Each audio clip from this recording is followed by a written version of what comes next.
So let's get at this question of how much is enough? How much literature do you need to review, and how many papers do you need to cite in your introduction for a research paper? So in order to know what has already been done on your topic of interest, you really need to review all the literature on the topic, everything that's been published and discussed within the literature. You need to understand that. But that said, that might be a little bit beyond your ability for this one semester.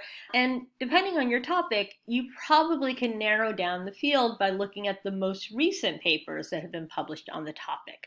So, maybe limit your search to the past 5 years and see what's been published in the past 5 years. And hopefully, any foundational publications or really important publications will be summarized in the introductions of the papers that have been published recently, so you will have a sense of what foundational papers you want to go back and pull and read in addition to the more recent literature. Another quick add-in here from Madeline on the topic of pulling literature. Y'all should be critical consumers of the literature you read. Have and keep your critical eye towards quality and the presence of bias in papers, and don't cite studies that you consider to be low quality or very likely to be biased, unless, of course, you're citing them to point out their methodological limitations. That being said, I'm going to hand it back off to Dr. Kelvin, who will talk about how to access articles.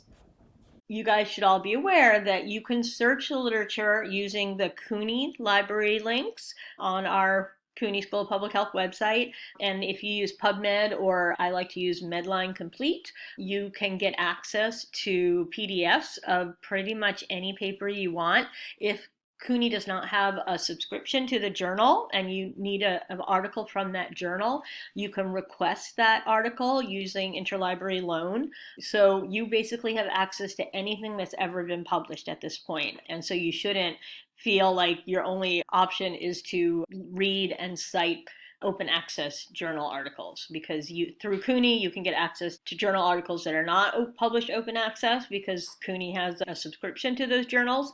And then even if CUNY doesn't have a subscription, you can request them via interlibrary loan through the CUNY library website. If you are having trouble identifying the appropriate search strategies for your topic or accessing certain journal articles, you can make an appointment to get help from the librarian, and I encourage you to do that. So that's, in terms of the searching, right? You want to search as comprehensively as possible, but it's probably okay to limit your search to the past 5 or maybe 10 years under the assumption that some of the foundational older publications will be cited in the more recent publications in the background and discussion sections, so you'll have a sense of what older papers are really important. In terms of how many papers you need to cite in your paper, in your research paper, I know a lot of students come up with the answer of 12. You need to cite 12, at least 12 journal articles. And I think that comes from the capstone rule, which says that you need to have at least 12 citations in your capstone paper. But that's an arbitrary minimum for a capstone, and really you need to cite every paper you read that is useful to making the argument to justify your research question. So you don't need to cite every single paper you've read on the topic or every single paper that's been published on the topic, but you do need to cite all the papers that help you make your argument. And really that is the goal of the introduction section, is to justify your research question by going point by point through the importance of the topic and what we know in the literature and what's missing in the literature and why what's missing needs to be answered and how you're going to answer it. So when you review a lot of literature at one time, it's sometimes hard to keep it all organized in your head and remember what was important and how things might be connected so that you can more easily summarize them rather than, citing each individual paper, but summarize, a group of publications that looked at a similar association.